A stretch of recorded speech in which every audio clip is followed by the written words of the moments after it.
So I would like to introduce our keynote speaker today. So we are very privileged to have Professor Nicolai Foss join us today to deliver his keynote speech. He will ask whether managerial authority can be rethought. Professor Foss needs no introduction, but please allow me to mention perhaps briefly a few highlights of his very impressive career. So Nicolai Foss is a professor of strategy at Copenhagen Business School. He has also served on the faculty of Bocconi and has held part-time and visiting professorships in Europe and Hong Kong. Professor Foss has served as a panel member of the European Research Council and on the board of directors of the Strategic Management Society. He's also a Knight of the Order of Dannebrog, and he told me that this is the equivalent of the British OBE. He has published more than 260 articles, 265, I believe, to be precise, in all the leading journals in general management, organization, strategy, innovation, entrepreneurship. He has also published more than 100 book chapters and more than 25 books. His Google Scholar citations are more than 57,000 and counting rapidly. He has also been listed as a Clarivate highly cited researcher since 2018. He's currently the 11th most cited living business administration scholar worldwide. So please, let's give a warm welcome to Professor Nicolai Foss.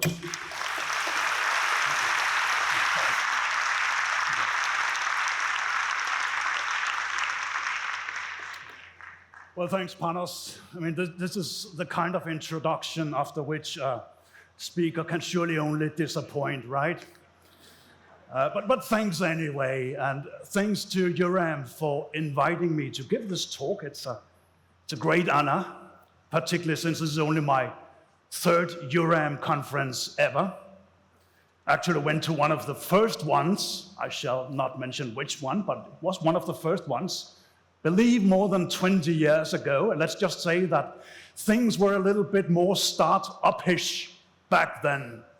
It was pretty awful, actually, in terms of organization, to be honest with you. We're very far from the well-oiled, efficient conference machine that the organization has since become. And therefore, I decided, to turn my attention to the other side of the Atlantic. Until last year, I received an invitation to give a talk to the corporate governance track at EURAM. And I prepared my talk, I showed up. It was an amazing experience. Full house, fantastic audience, great discussion. And I thought to myself, hey, Big Brother on the other side of the Atlantic is up for some emerging serious competition. Keep it up, because I really think there is a huge opportunity here. And well, third, thanks to all of you for coming. I know, of course, you were coming for them, but thanks for staying and participating in my attempt to rethink managerial authority, which is an almost absurdly ambitious title for a talk, isn't it? And in fact, hey, keynote talks need to be ambitious. And I will only, really talk about some key aspects of rethinking managerial authority, because I will argue essentially that we need to rethink, perhaps dramatically, the micro-foundations. You want me to say that? The micro-foundations of managerial authority. In particular, those micro-foundations that have to do with legitimacy. So I want to bring together today two of the more influential currents in recent management thought, the emphasis on micro-foundations, and I want to link it to legitimacy, which, as we all know, I'm sure there are many legitimacy researchers in this audience, has become one of the big topics in recent management thought. So why managerial authority? Well, because it is an absolutely central concept or construct, if you like, in what we do both as teachers and as scholars of management.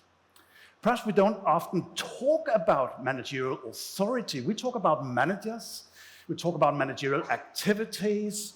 We talk about whether managers are good or not, and we may not really want to invoke managerial authority because it's fully understood, isn't it, that the exercise of management as an activity is backed up one way or the other by some kind of managerial authority.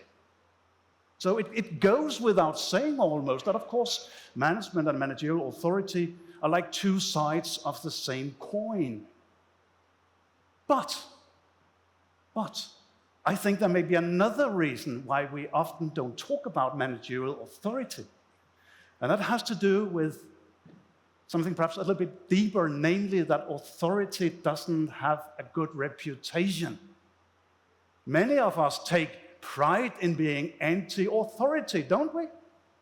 Yeah. So authority has a bad press. And that could be a problem to the extent that authority may actually serve socially good purposes. But I'll actually try to build a positive case for managerial authority because I think that is missing. So managerial authority is something I've been interested in for like 3 decades. I did my PhD work back in the Stone Age, beginning of the 1990s, on the economic theory of the firm, managerial economics, if you like. And in that body of thought, managerial authority is an absolutely key concept. Indeed, if you are a follower of Ronald Coase, the economist and Nobel Prize winner, you're going to see authority as a defining characteristic of organization. That's central. And it was central to me for a very long time. So I would think about authority in the context of internal organization, the boundaries of the firm, and whatnot.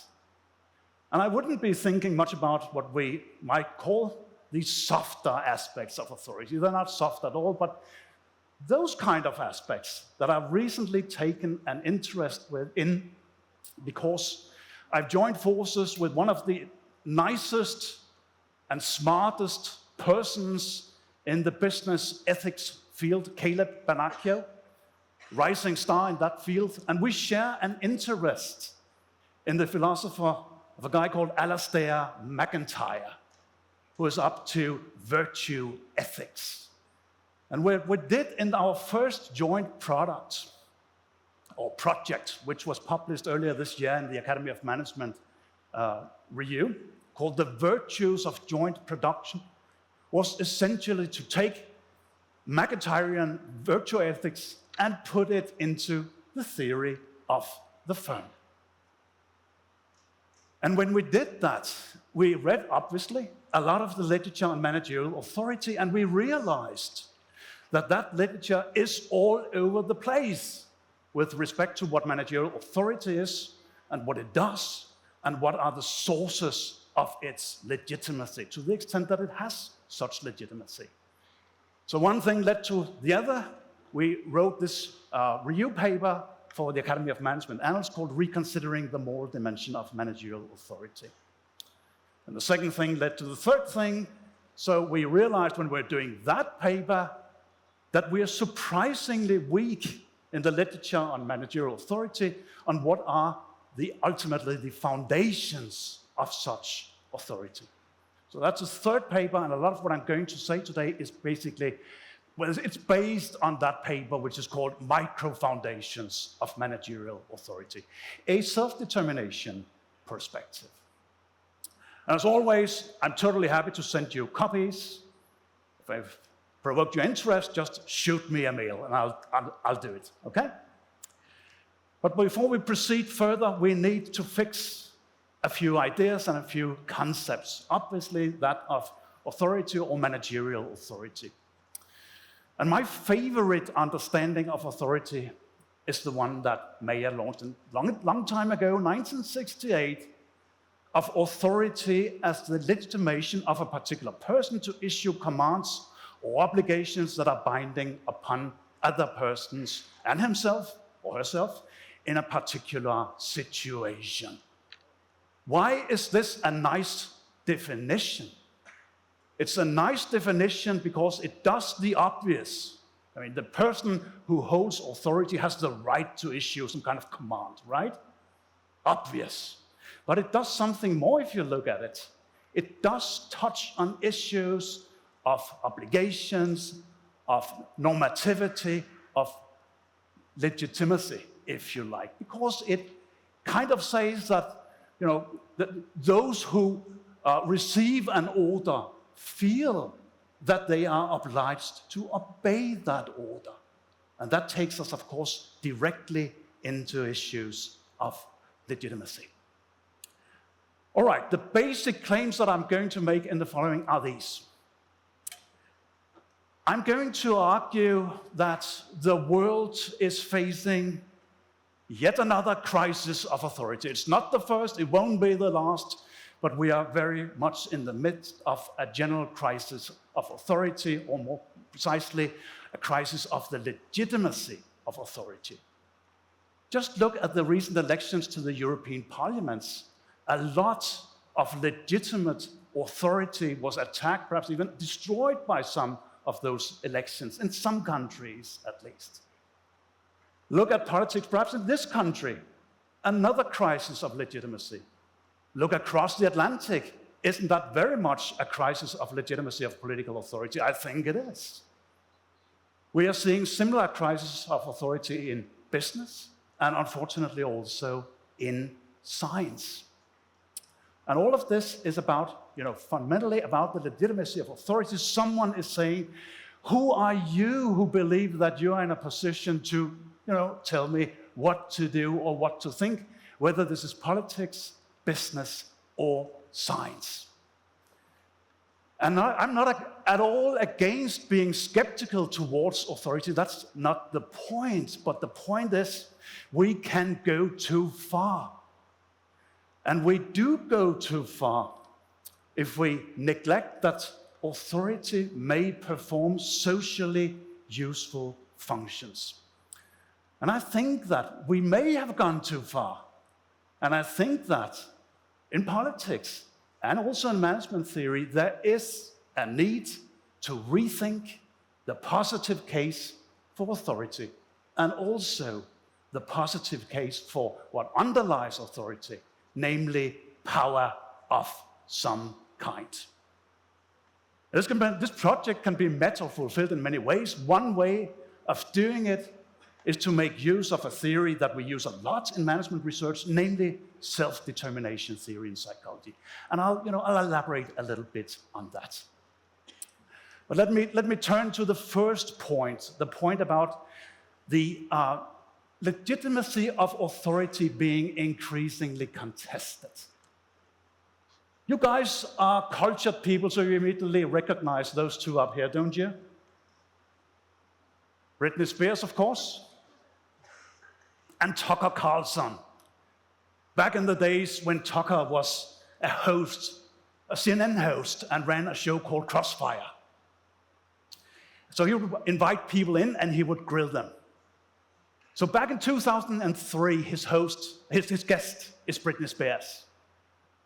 And Tucker is questioning her about the recent shocking incident. Some of you may remember it, when Britney had kissed Madonna or whoever it was at the MTV Awards. Some of you may be old enough to remember that, right?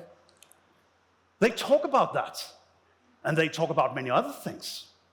So at one point, Carlson asks her, a lot of entertainers have come out against the war in Iraq. Have you?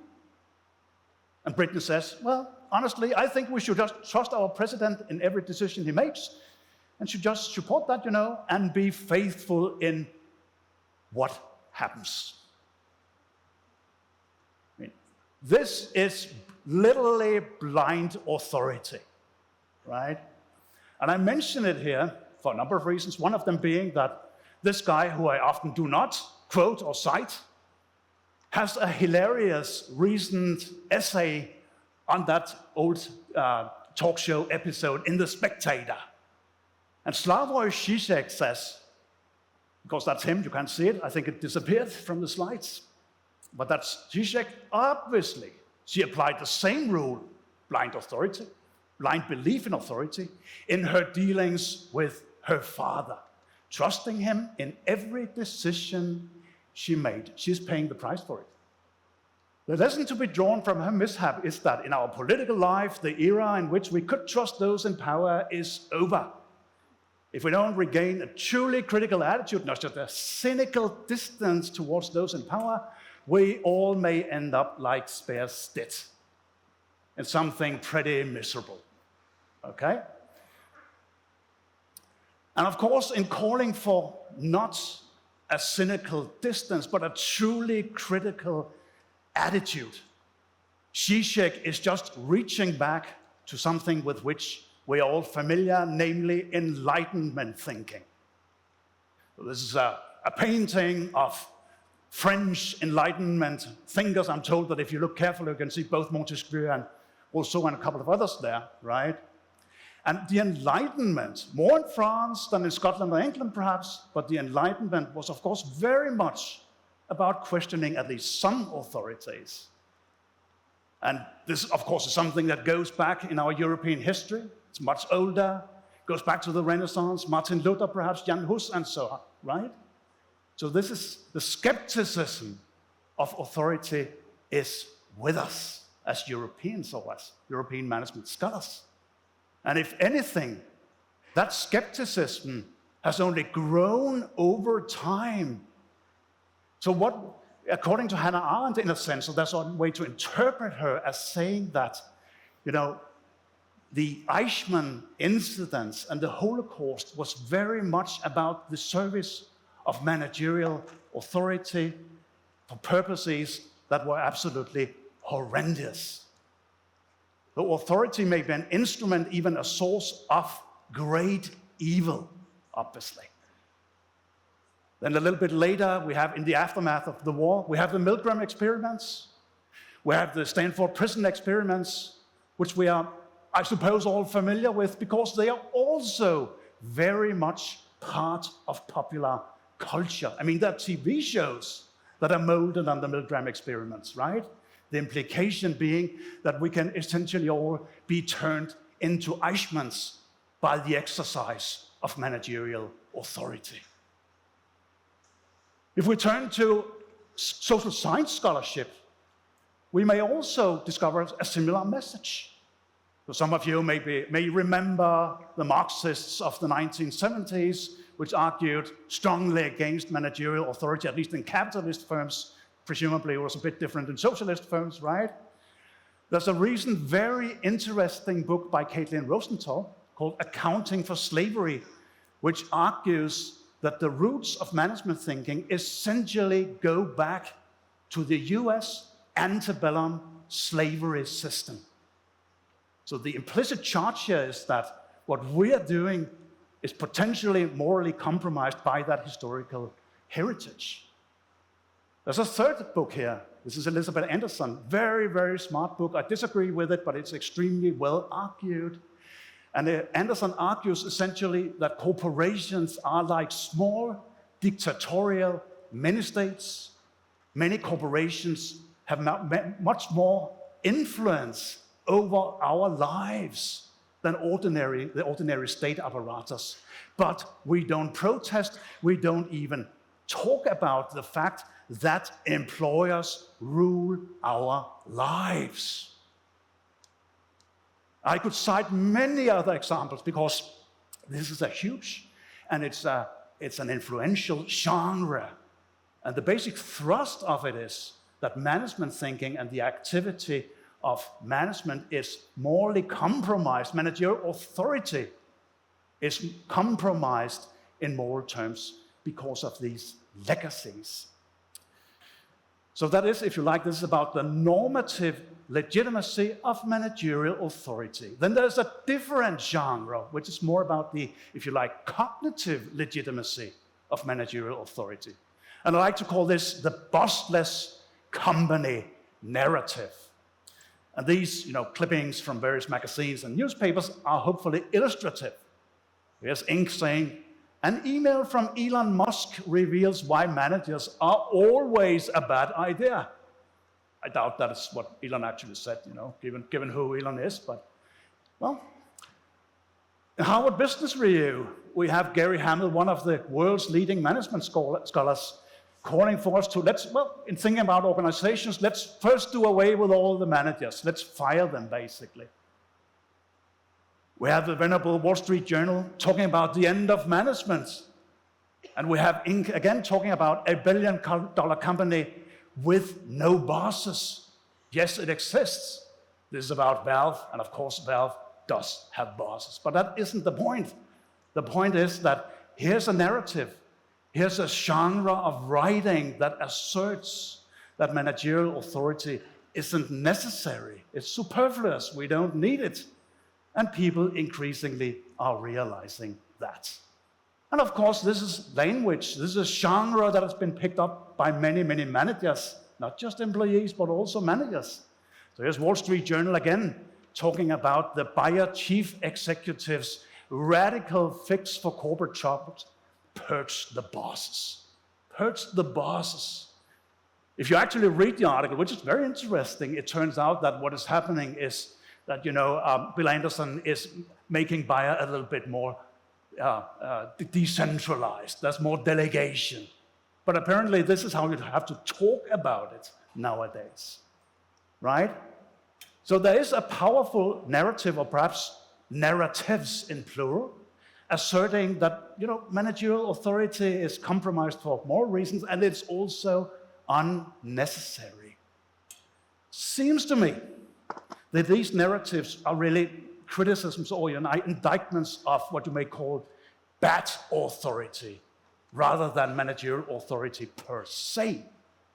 And if you cherry pick, which this literature often does, then you may easily conclude that managerial authority isn't legitimate. The problem is that if too many of us buy into this narrative, we may harm a social function which actually is potentially very useful. And that's why Peter Klein and I wrote this book, which some of you may have seen. It's called Why Managers Matter, the Perils of the Boss's Company, which is like, a defense of classical hierarchy, classical authority. Peter and I like to defend classical thinking in general, and Panos showed us an example of that earlier also. Towards the end of that book, though, we do recognize that there is a sense in which management may need to be rethought, because preferences are changing. People nowadays look differently at work-life balance than they did like 5 decades ago, for example. People value flexibility to a larger extent and so on. And the managerial function just needs to take that into account. But we say very little about these kind of things, and we also do not touch at all upon the issue of legitimacy, which I've come to see as absolutely crucial. So let's take a quick look at what we may mean by authority and the sources and the meaning of the legitimacy of authority. So I mentioned this paper by Caleb Benacchio and myself earlier. And as I said, when we did this paper, which started out from a sample of 80,000 articles which touch one way or the other on the notion of authority, we realized that the notion of authority is basically all over the place in terms of what managers do and what are the sources of their legitimacy. And here are some classical examples, which presumably you're familiar with. And that's useful because that just goes to show how diverse the field is. So there's Weber, of course, pretty much the founder of thinking on authority.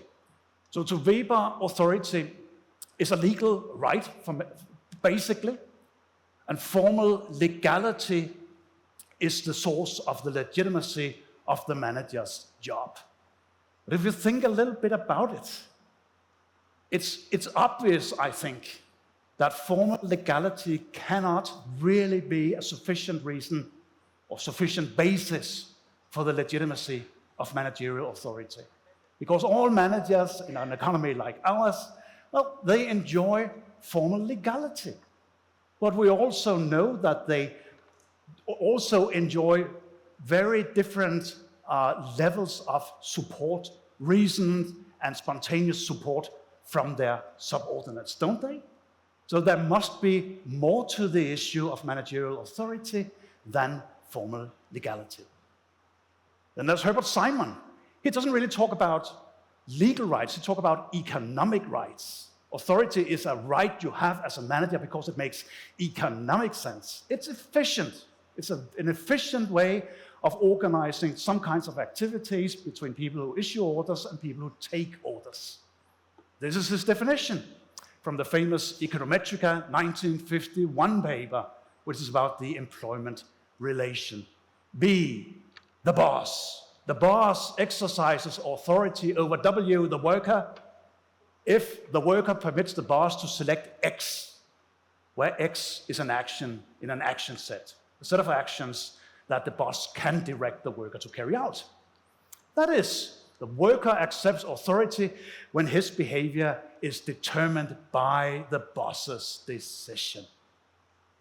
And then Simon goes on to talk about how this requires that there is a zone of acceptance. There are some activities that the worker actually will allow the boss to direct him to do.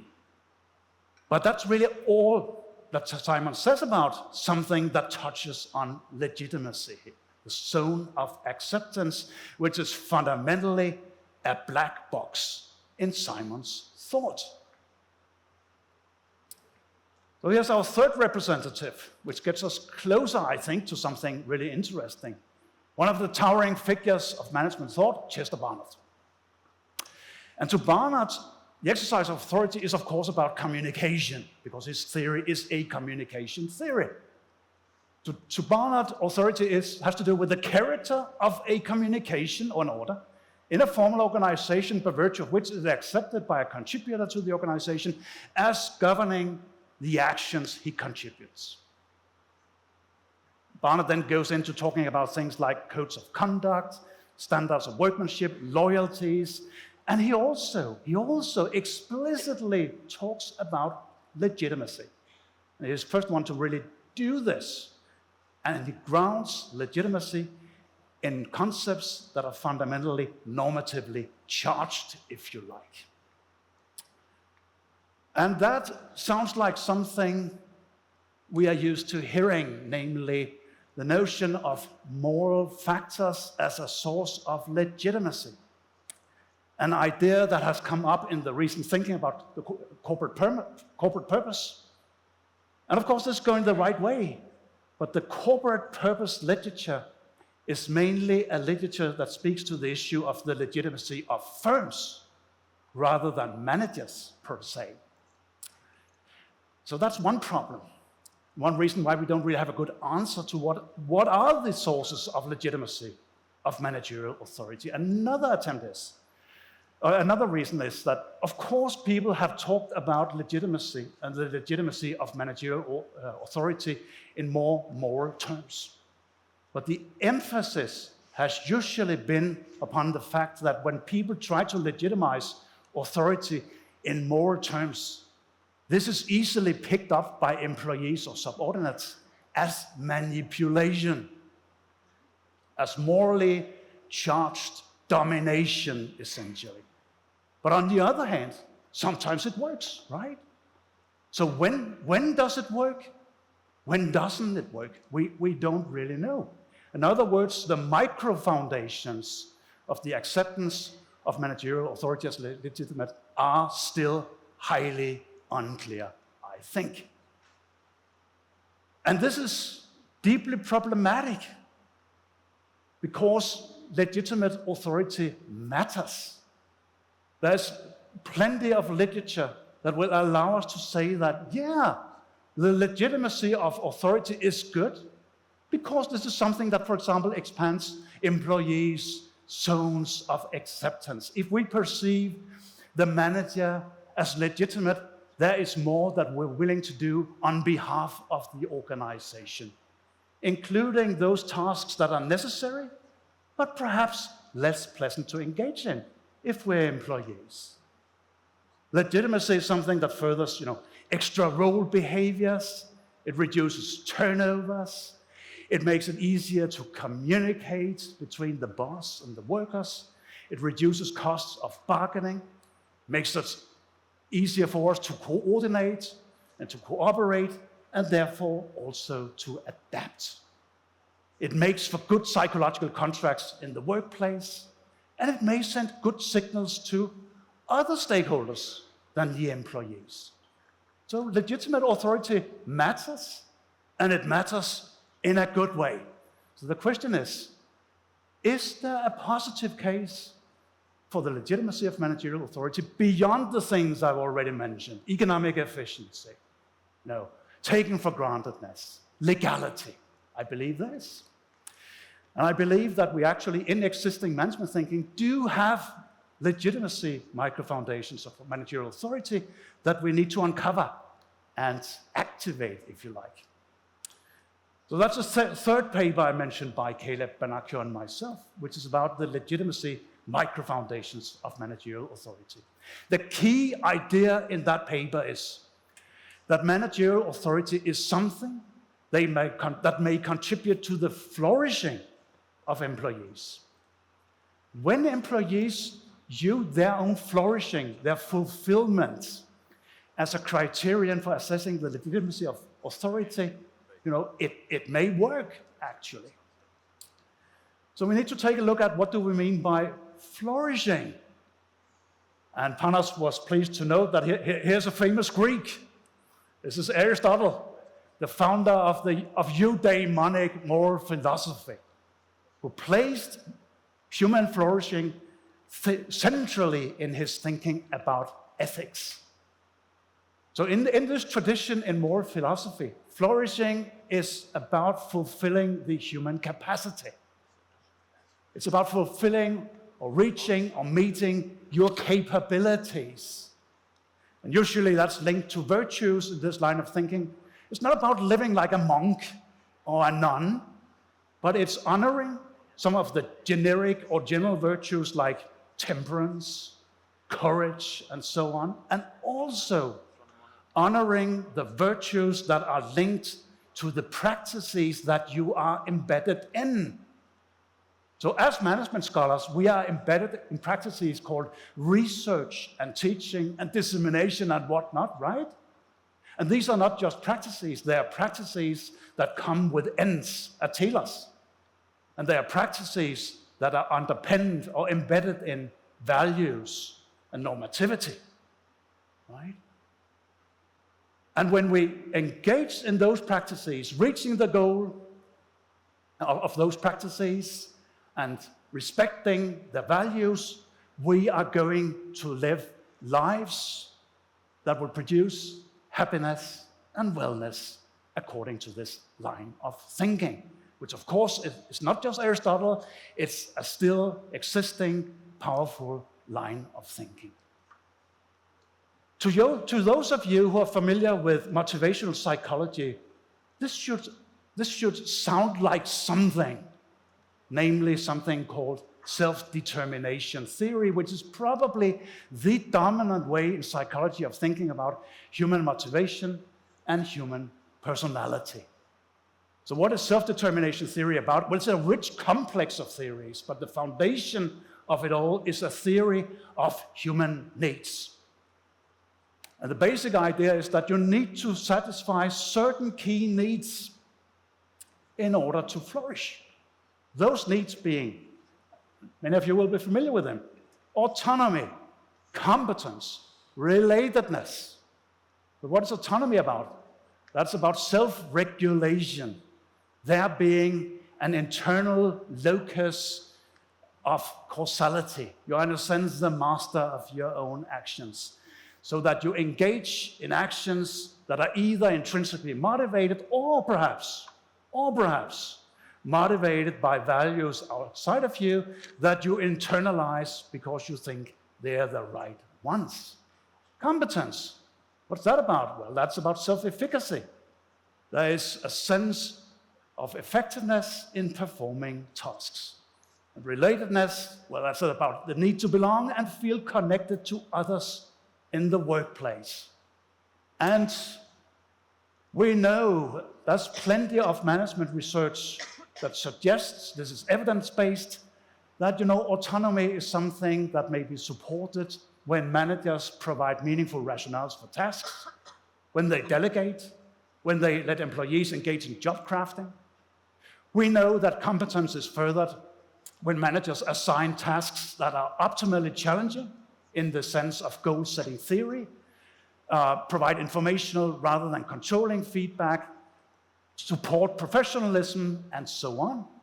And finally, we know that there are also practices and organizational design that will support relatedness, that will promote interaction with fellow organization members in the workplace, enable employees to make connections with stakeholder beneficiaries through things like job enrichment and so on. In other words, to the extent that the legitimacy of managerial authority is about flourishing, we actually know how to do it.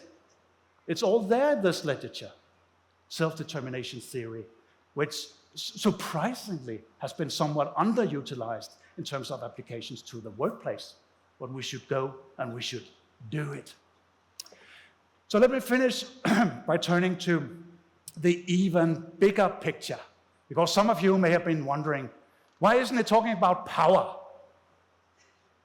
Because power is, in social science, nowadays, some would say in sociology, for example, it's the big thing, isn't it? Where's power? And since we're in Britain, let's pay homage to a great Brit, namely Lord Acton, great classical liberal and Catholic thinker of the 19th century. And I suppose you're all familiar with this quip, aren't you? Power tends to corrupt, and absolute power corrupts absolutely. Great men are almost always bad men, right? And it captures something. This is something that is on our minds. This is one of the reasons why we are interested in knowing who will be the new department head, who will be the new dean, who will be the new university president, right? Because first of all, we don't want the bad guys to get in those positions, and we certainly don't want the bad guys, if they get into those positions, to get even worse, right? And we also know that we need to be, we need to be mindful of the changes that happen to people when they assume power, because behavioral and even neurophysiological changes do happen. There's a literature to support this, right? So that's, for example, a recent paper, not so recent, 11 years old, in Journal of Experimental Social Psychology, that shows that when you become a boss, your estimate of other people's height, particularly your subordinates, your employees, it drops. The implication being that, these are, well, perhaps they're the people you need to help, or perhaps these are people you can dominate, right? And there's, of course, neuro evidence that, power does things to your brain. Power does things to your hormones. It's very real. And I only know these articles, and there are many more, of course. This is another genre, because they get picked up by the popular press. They get into the newspapers and the radio shows and whatnot, cementing, reinforcing the general distrust of power. And the general distrust of power is something that a guy called Dasha Keltner, who's a professor of psychology at the University of Berkeley, talks about in this magnificent book called The Power Paradox, how we gain and lose influence. And he's, like me, thinks that we may have gone too far, because his key point is there actually is power for good cause. And the central sentence, I believe, in the book is the following: we gain power by acting in ways that improve the lives of other people in our social network. And you may say, yeah, well, of course, what other way is there? But that's not often the way we think about power. I mean, the way we often think about power is that, society abhors a power vacuum, and once such a vacuum arises, someone steps in and grabs or assumes power, right? No, says Keltner, that's not like it is. Legitimate power is something others give us. He doesn't go much into detail about why that is so, but at least according to my argument today, legitimate power is something you gain and you keep as long as we contribute to the flourishing of other people. And I think, again, that is evidence for this view.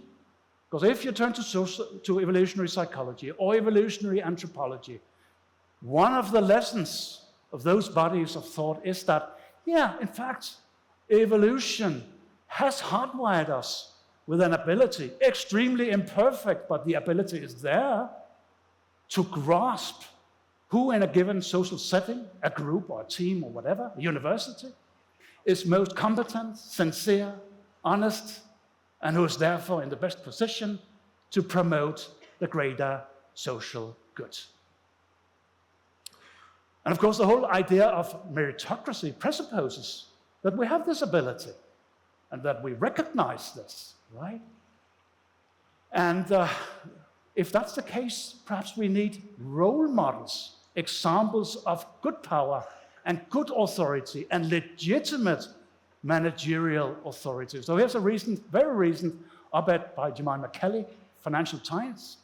And she is worrying that we don't really have virtuous role models anymore. There are plenty of role models out there, pop singers and rappers and whatnot, who are not, usually particularly virtuous. So where, she says, are the virtuous role models, particularly in business? Because we need them. And if we think about it, it's not so easy to think of really virtuous contemporary business leaders, right? Elon Musk, well, yes, he has some virtues, courage, but he doesn't have, say, temperance, and we could go on, right? And just for fun, I did a little, I'm not sure you can truly see this, but I did a little engram just to see if there's something to what Jemima claims. So I did a little Google engram looking for, frequency of words like virtuous, honorable, admirable. The big secular trend is a decline for these kind of things. Luckily, a small increase, if we look at virtuous, but very small.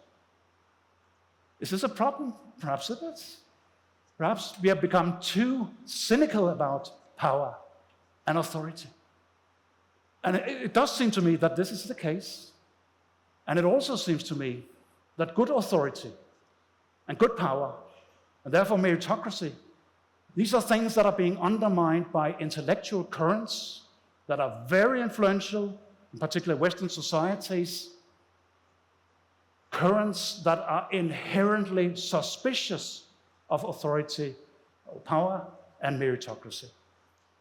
And I have in mind here excessive individualism. I think we can say a lot in favor of individualism, properly understood. But it's also the case that individualism, of course, can go too far. So when individualism turns into a sense of entitlement, and you're feeling that you're allowed to enrich yourself at the expense of others, then surely we're going too far. But also, currents like postmodernism and identity politics. Why? Well, because they tend to see knowledge as something that is positional.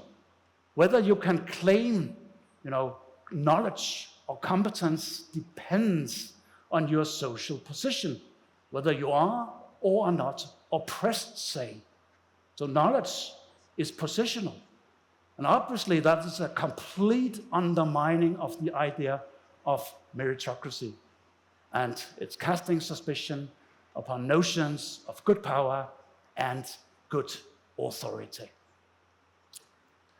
So, final slide almost. I guess I've raised more questions than I've given answers, but I guess that's also the point of a keynote to some extent. So I call upon you to think about what we actually may mean about legitimacy. Not the kind of macro legitimacy that institutional theories talk about, perhaps, but the soft underbelly of managerial authority. What are the psychology of the acceptance of managerial authority, for example? Because this is going to open up new research avenues, for example. Could there be conflicts between the flourishing of employees and the flourishing of other stakeholders, say shareholders, perhaps? In this connection, do we perhaps need to think more about elites and elite reproduction and how the virtues, or how we make sure that the virtues get to the top and that we don't end up in the situation that another classical liberal thinker, I mentioned Lord Acton earlier, another classical liberal thinker, namely Friedrich von Hayek, mentioned, namely that at least in politics, there is a tendency for the worst to get to the top. And perhaps nowadays also, well, not generally, but at least sometimes in business. So this is something we need to think about, and this could be thought of as one of those great challenges that this conference is dedicated to address. And I think that as management scholars, we can play a constructive, a fruitful role in addressing that particular grand challenge, not alone to be sure, but in cooperation with social psychologists, business ethicists in general, political scientists and economists and so on. And this is the slide you've been waiting for.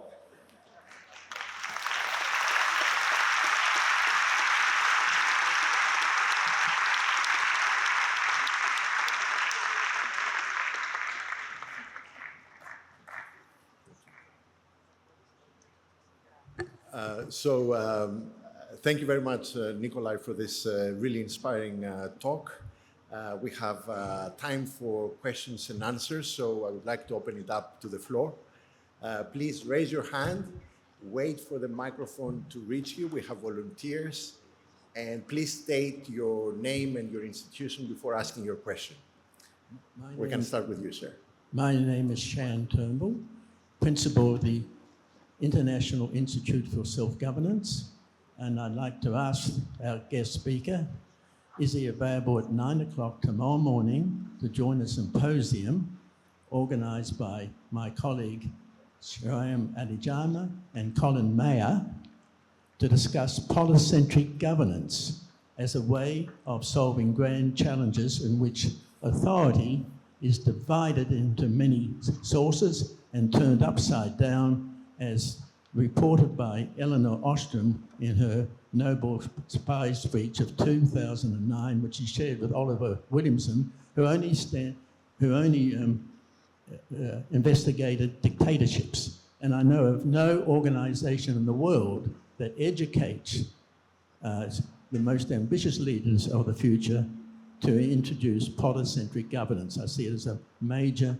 knowledge gap, and so we're educating people to be superior dictators of centralized committees of command and control. So congratulations on you raising this point. But are you available tomorrow morning at 9 o'clock to join us? I would very much like to, but tomorrow morning I'll be in a train towards Heathrow Airport. But you mentioned, what I heard you say was the notion of polycentric governance, which is, and I probably should have mentioned that, and I also saw Anna Gandori in the audience, who's also worked on this. This is part of the equation, to be sure. So thanks for making that comment. There's a question at the front.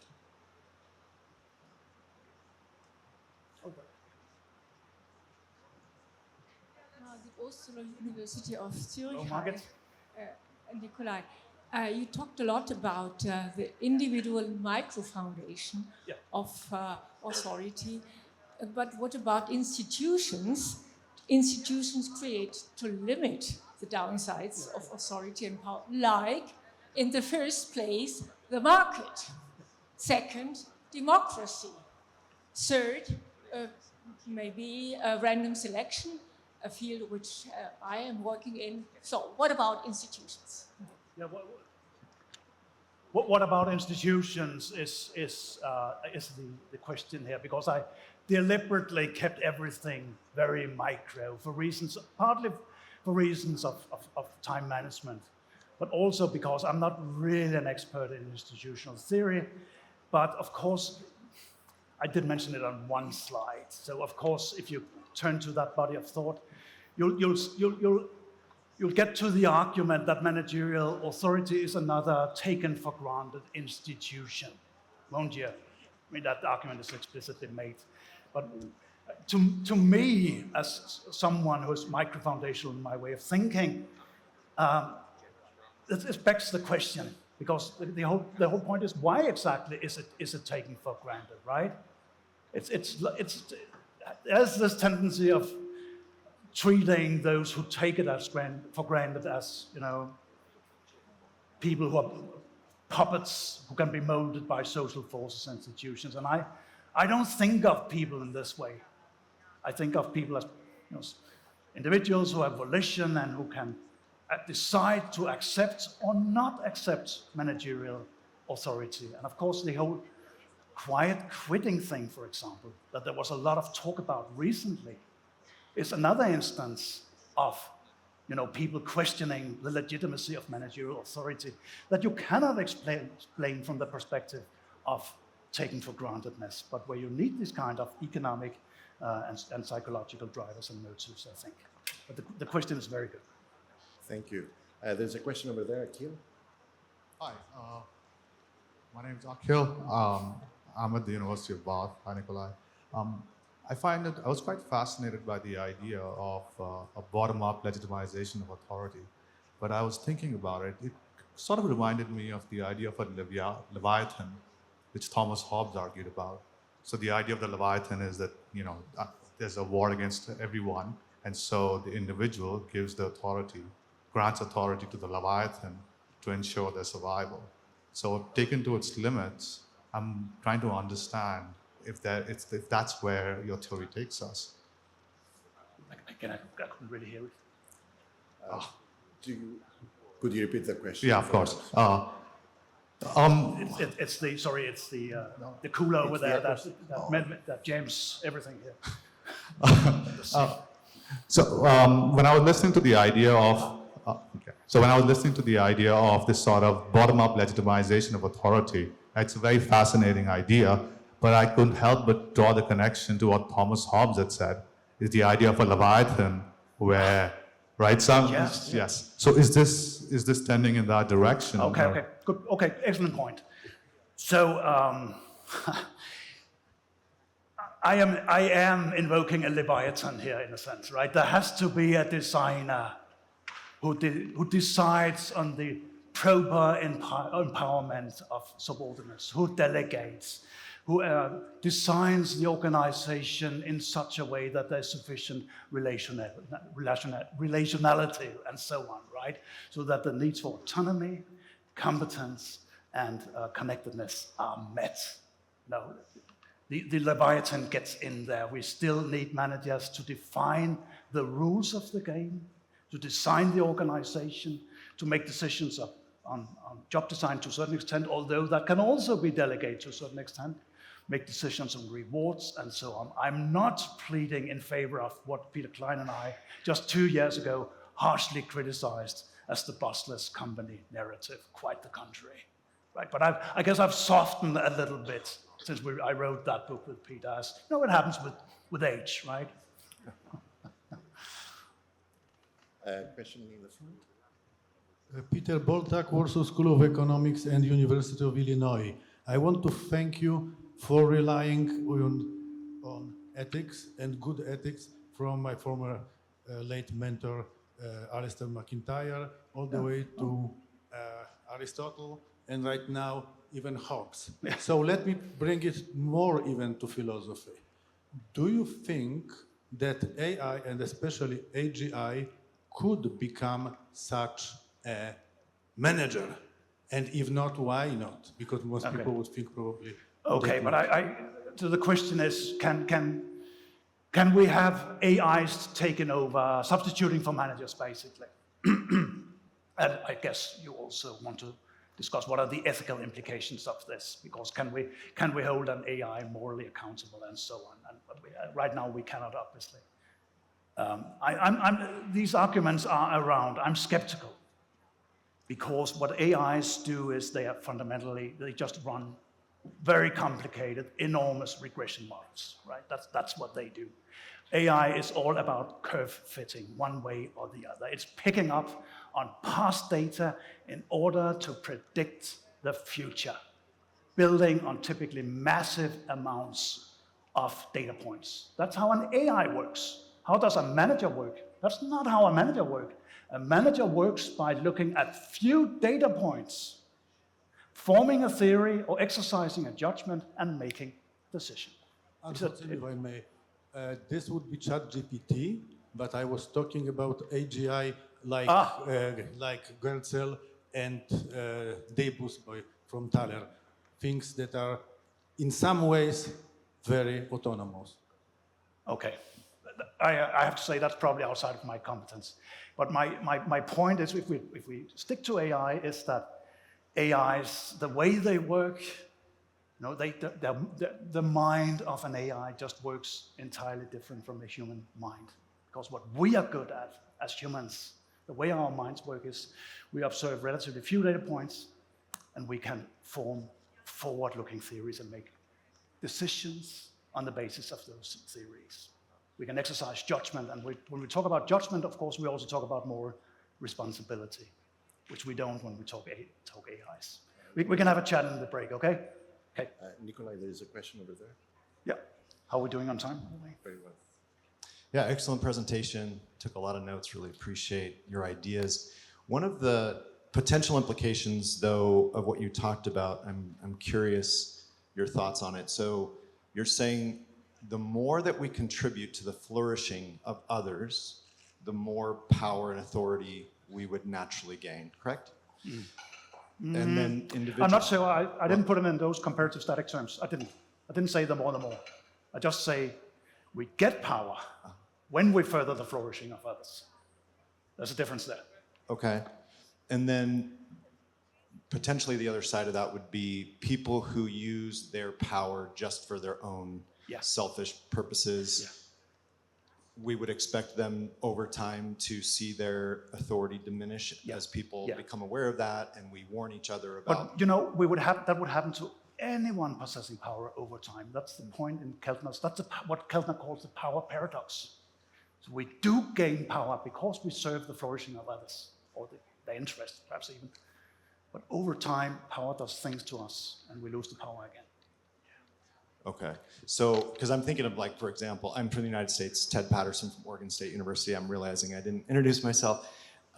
So for someone like Donald Trump, for example, who appears to be primarily interested in his self-promotion and, you know, those, obviously we can debate that another time, but a nameless person who we might attribute those qualities to, that is able to secure so much power, but doesn't seem to be contributing meaningfully to the flourishing of others. I'm interested in your thoughts on that. And super relevant and interesting question. I actually believe that people in so-called flyover country believe that Donald Trump can contribute to their flourishing, quite literally. Because these are people who are concerned with, you know, their daily life and the price of gasoline and what their kids are taught in the school. And they see that there are certain parts of the political spectrum that work against those, you know, daily interests, and they see Trump as someone who will, you know, hinder those influences which they see as bad one, and allow them to continue flourishing in with respect to their daily pursuits. I guess that would be my theory. You may criticize them and say they're completely wrong because, you know, Trump is just, you know, an egotistical, power-hungry guy he's in it for vanity, fundamentally, right? And I believe there's something to that, right? But yeah, that may not be the interpretation of people in flyover country. I believe it's not. There's a question in the middle of the room, the lady. Hello, thank you. My name is Anna. I'm from the University of Vasa, Finland. Thank you very much for these new ideas, and for the younger scholars, this is very encouraging to hear. And also, when we teach other students, this is something that we pass on, because I think we have this lack of leadership, good leadership. This is a crisis of leadership.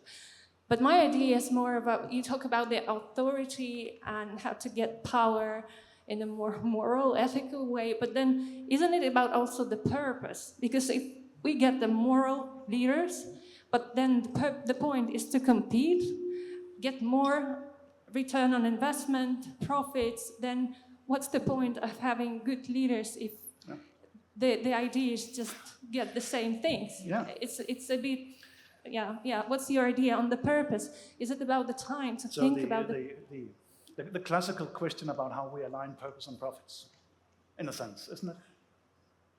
And there are lots of ways to address and answer that question, I guess. And one of my favorite ways is from my own country. I don't know if you know this, but a lot of Danish major companies are foundation-owned.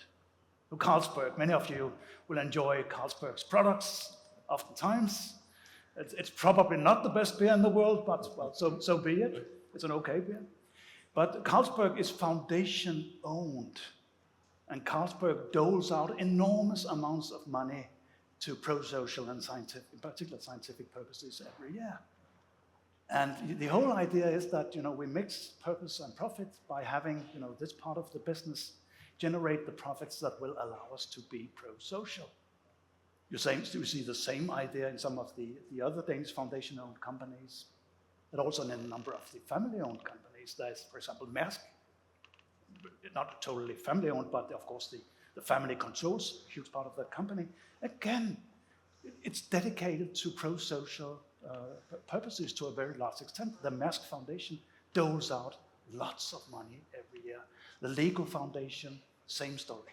The Novo Nordisk Foundation, I don't know if you know this, but Europe's biggest company currently in terms of market cap is a Danish company, Novo Nordisk, farm producer, 11th largest company in the world. It's foundation-owned. Its DNA is pro-social to the core, but it's also, some would say, a ruthless profit maximizer. Not ruthless, but it's a profit maximizer. Not criticized by certain people in the United States, for example, for charging a little bit too much for Wegovy. Okay, so they are very aware of those trade-offs and that they need to think about them all the time.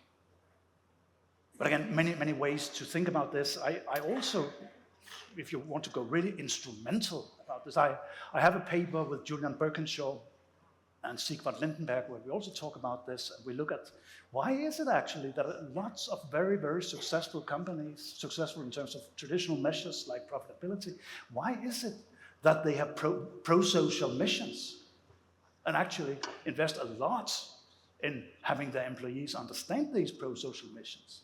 Well, we reason that there is an impact on employee motivation.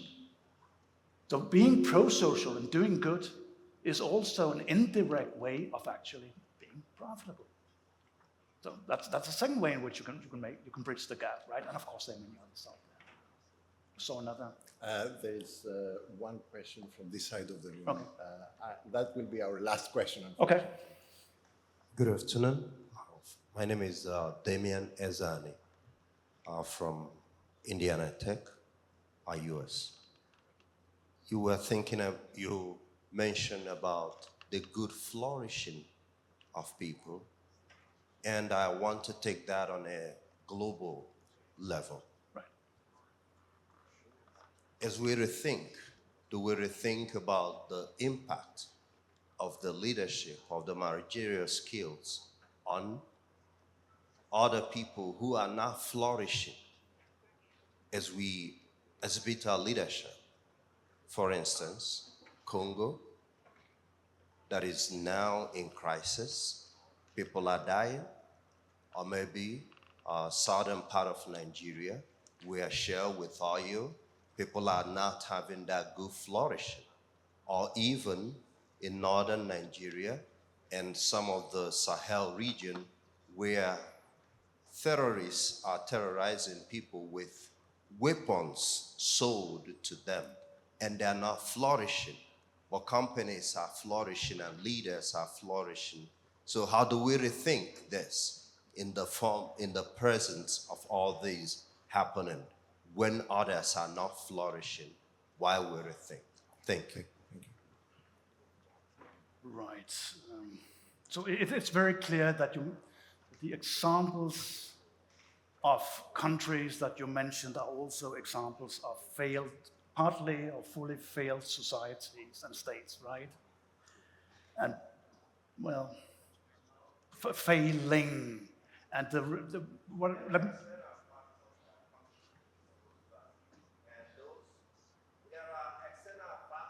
Yeah.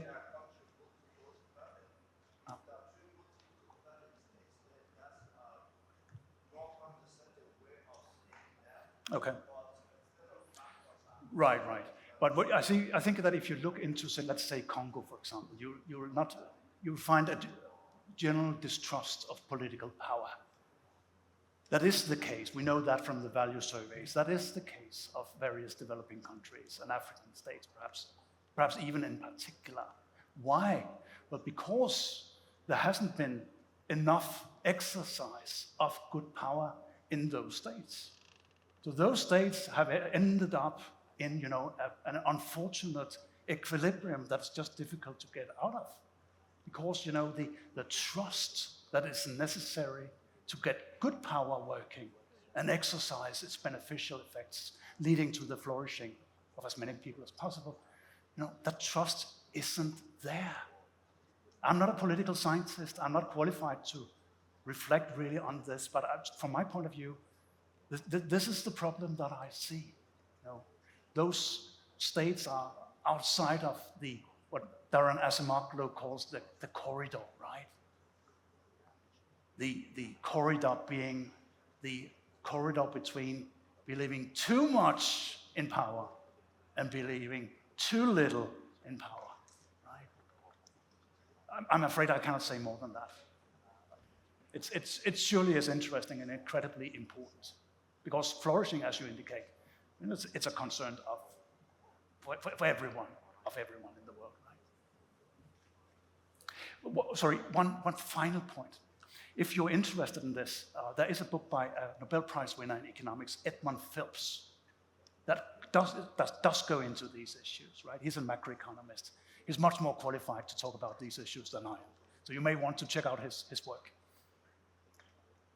Nicolai, we should really thank you for sharing your expertise and illuminating this important topic.